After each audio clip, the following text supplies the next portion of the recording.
Selon un récent sondage, Taïwan affirme ne pas pouvoir faire confiance aux États-Unis. Le problème, c'est que les Taïwanais eux-mêmes semblent manquer de volonté pour se défendre. Ils affirment ne pas pouvoir faire confiance aux États-Unis, tout en leur demandant protection. C'est la situation à Taïwan. Examinons cela de plus près. Un rapport d'avril 2025 de la Brookings Institution révèle que 45% des Taïwanais ont une opinion négative des États-Unis. En juillet 2024, il était de 24,2% contre 40,5% aujourd'hui, soit une forte hausse. À Taïwan, de nombreuses personnes expriment leur mécontentement à l'égard des politiques tarifaires et des politiques sur les semi-conducteurs de l'administration Trump. Une enquête de mars du magazine taïwanais Yuanjian a révélé que 76% des personnes avaient une opinion négative des États-Unis. Il a été rapporté que chez les partisans du Parti démocrate progressiste, l'impression négative dominait la positive. Les propos de certains universitaires taïwanais sceptiques envers les États-Unis font du scepticisme envers eux un sujet brûlant à Taïwan. Comme le scepticisme envers les États-Unis prend de l'ampleur, le gouvernement taïwanais prête une attention particulière à ce phénomène. Le gouvernement taïwanais considère même que ce scepticisme envers les États-Unis fait partie d'une guerre hybride menée par quelqu'un. Il a également déclaré qu'il mettait tout en œuvre pour empêcher la propagation du scepticisme envers les États-Unis. Le ministère taïwanais des Affaires étrangères estime qu'une déclaration claire du président Donald Trump sur l'importance de Taïwan pour les États-Unis apaiserait le scepticisme. Il a aussi suggéré que la Maison-Blanche facilite le passage de la présidente Tsai Ing-wen aux États-Unis et que le Sénat adopte des lois pour aider Taïwan. Mais du point de vue des États-Unis, cela paraît absurde. Taïwan ne montre même pas la volonté de se défendre lui-même, tout en demandant aux États-Unis d'intervenir à sa place pour stopper la Chine. Il est donc inévitable que cette situation soit frustrante. Du point de vue des États-Unis, le plus gros problème semble être que Taïwan n'est pas prêt à se battre pour son propre pays. Même si les États-Unis combattaient la Chine pour Taïwan, sans volonté de résistance des Taïwanais, la guerre serait perdue. La guerre ne se gagne pas simplement avec des armes ou de la technologie, il faut aussi la détermination du peuple à se battre. Or, selon les États-Unis, cette volonté ne se manifeste pas à Taïwan. Si les Taïwanais manquent de volonté pour se défendre, même avec l'aide des soldats américains, le conflit risque de ressembler à une nouvelle guerre du Vietnam. Les États-Unis ont déjà vécu cette expérience. Les États-Unis savent que le désastre au Sud-Vietnam est dû à la dépendance envers l'Amérique pour sa défense et au refus du peuple de se battre. C'est pourquoi il y a une forte inquiétude que la même situation ne se répète cette fois-ci. Taïwan affirme qu'elle défendra la démocratie, mais en réalité, l'opinion publique en faveur de la participation à la guerre est la faible, et les jeunes générations disent qu'elles quitteraient le pays en cas de conflit. Les États-Unis sont parfaitement au courant de cette réalité. Par rapport à avant, la participation en ligne a augmenté, mais les chiffres restent encore peu élevés. Dans ce contexte, sur quelle confiance les États-Unis pourraient-ils compter pour soutenir Taïwan ? Ils estiment qu'il n'y a pas à risquer leur vie pour un pays qui refuse de se défendre, mettant ainsi leurs soldats en danger. C'est pourquoi les États-Unis ne peuvent pas vraiment faire confiance à Taïwan. En apparence, ils disent soutenir Taïwan, mais au fond, ils doutent vraiment que ce pays ait la volonté de se défendre lui-même. Par exemple, lors d'un sondage réalisé en avril 2023, 55% des personnes interrogées ont répondu que si une guerre éclatait entre les deux rives, les États-Unis enverraient des troupes pour aider Taïwan. C'est le taux le plus élevé jamais vu à Taïwan, même en cas de guerre entre les deux rives. La majorité des Taïwanais pensent que les États-Unis aideront Taïwan. Récemment, les États-Unis semblent avoir une opinion différente sur Taïwan. Le 29 septembre, les États-Unis ont demandé à Taïwan de déplacer 50% de leur production de semi-conducteurs vers les États-Unis. Gina Raimondo, secrétaire au commerce des États-Unis, a déclaré que cette mesure était la seule façon de répondre à la menace chinoise d'invasion de Taïwan. Gina Raimondo, secrétaire au commerce des États-Unis, a souligné que Taïwan produit 95% des semi-conducteurs et s'est demandé comment les États-Unis pourraient s'en approvisionner en cas de crise. Les États-Unis dépendent à 90,95% de Taiwan Semiconductor Manufacturing Company à Taïwan pour leurs puces avancées. Gina Raimondo a demandé à Taïwan de déplacer 50% de sa production aux États-Unis. Pour Taïwan, c'est très embarrassant. Longtemps, ils ont occupé une place clé dans l'économie mondiale, surtout comme centre des semi-conducteurs. Taïwan pensait que sa sécurité reposait en partie sur le bouclier de silicium. Cela signifie que, puisque les semi-conducteurs produits à Taïwan constituent la base de l'industrie de pointe mondiale, si la Chine envahissait Taïwan et que la production de semi-conducteurs s'arrêtait, l'ensemble de l'industrie mondiale serait paralysé. Taïwan sait très bien qu'aucune voiture, aucun smartphone, aucune intelligence artificielle, ni même aucun système d'armement de défense ne peut fonctionner normalement, ne serait-ce qu'une journée sans semi-conducteurs. Taïwan voit l'industrie des semi-conducteurs comme sa bouée de sauvetage et un moyen de dissuader une invasion.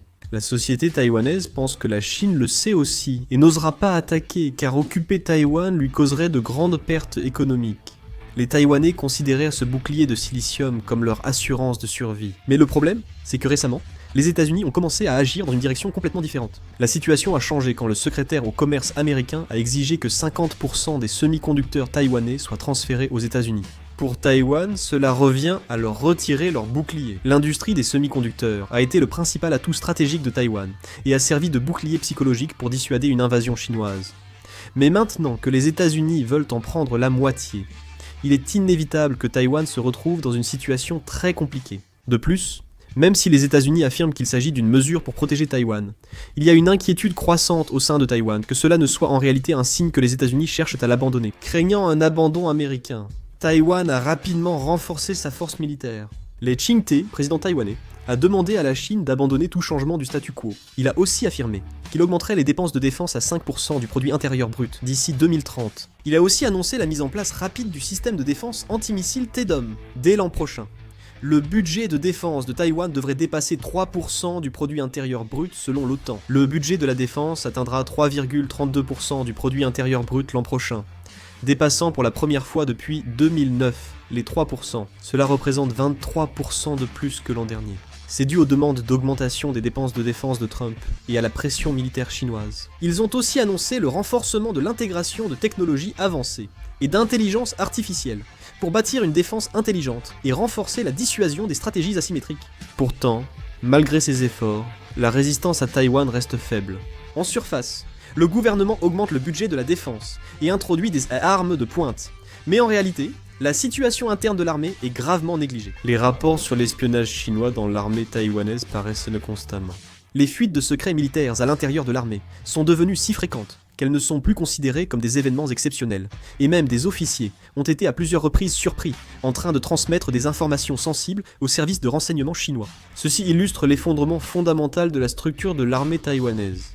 La situation de la 269e brigade mécanisée d'infanterie élite chargée de défendre Taipei était choquante. Sur le papier, il était rapporté que le taux de disponibilité des principaux équipements de combat, tels que les chars et les véhicules blindés, dépassait 90%, mais lors d'une inspection sur le terrain, moins de la moitié de ces équipements étaient réellement opérationnels. Le taux de disponibilité n'était que de 30 à 50%, certains équipements étant abandonnés, rouillés ou hors d'usage faute de pièces détachées. Plus grave encore, les officiers supérieurs détournaient des fournitures militaires à des fins personnelles. Il a été fréquemment constaté que des équipements ou des ressources destinées à la préparation au combat étaient détournés et utilisés à des fins personnelles ou écoulés sur le marché civil. Et dans ce processus, il n'était pas rare que des officiers subalternes ou des soldats en subissent les conséquences. Dans ce contexte de corruption, le moral des soldats est bas, la confiance du public faible et les jeunes veulent éviter le service militaire. L'intensité de l'entraînement est également très faible. En réalité, dans de nombreux cas, l'entraînement de l'armée taïwanaise n'est effectué que de manière formelle. Parmi les soldats taïwanais, on dit souvent sur le ton de la plaisanterie qu'ils arrachent plus de mauvaises herbes qu'ils ne s'entraînent, ce qui montre à quel point la préparation réelle au combat est inexistante. Peuvent-ils vraiment résister à une invasion massive de la Chine dans ce contexte? Non seulement les États-Unis, mais même les citoyens taïwanais eux-mêmes ne sont pas certains à ce sujet. Cette faiblesse interne finit par se manifester aussi sur le plan politique. Récemment, lors du premier tour à Taïwan, un nouveau président du parti d'opposition, le Kuomintang, a été élu. Il s'agit de Jiang Ri-won. Ses actions ont suscité une grande controverse au sein de Taïwan. Il a déclaré publiquement qu'il était prêt à se rendre en Chine pour rencontrer Xi Jinping. De tels propos sont particulièrement choquants dans la société taïwanaise. Taïwan était confronté à la menace de la Chine, qui a déclaré vouloir le réunifier par la force. Or, le fait que le chef de l'opposition ait déclaré vouloir rencontrer directement un tel dirigeant chinois, tout en affirmant son opposition à l'indépendance de Taïwan, revient pratiquement à soutenir la position de la Chine. Jiang Ri-won, le président du Kuomintang, a souligné que les deux rives du détroit appartiennent toutes deux à la nation chinoise, insistant sur le fait que Taïwan et la Chine partagent les mêmes racines et font partie du même peuple. Il a appelé à renforcer les échanges et la coopération entre les deux rives, et à promouvoir la consultation, la paix et la stabilité à Taïwan. Cependant, ces propos sont perçus comme une acceptation de la logique chinoise, et non comme un simple discours pacifiste. La Chine justifie depuis longtemps une réunification forcée, en affirmant que Taïwan et elle forment une seule famille. Ainsi, les propos de Jiang Ri-won ont été perçus comme un soutien à la position chinoise, et même à Taïwan, de nombreuses critiques ont émergé, accusant le parti nationaliste d'être devenu un parti totalement pro-chinois. Récemment, le parti nationaliste s'est montré plus ouvertement.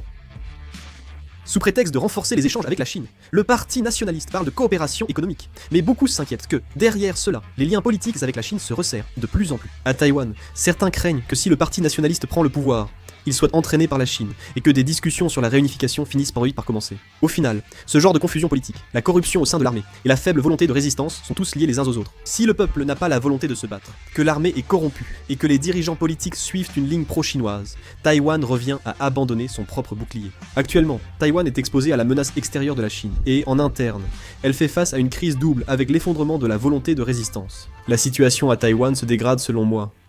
Qu'en pensez-vous ? Partagez vos avis en commentaire. C'est tout pour cette vidéo, merci beaucoup.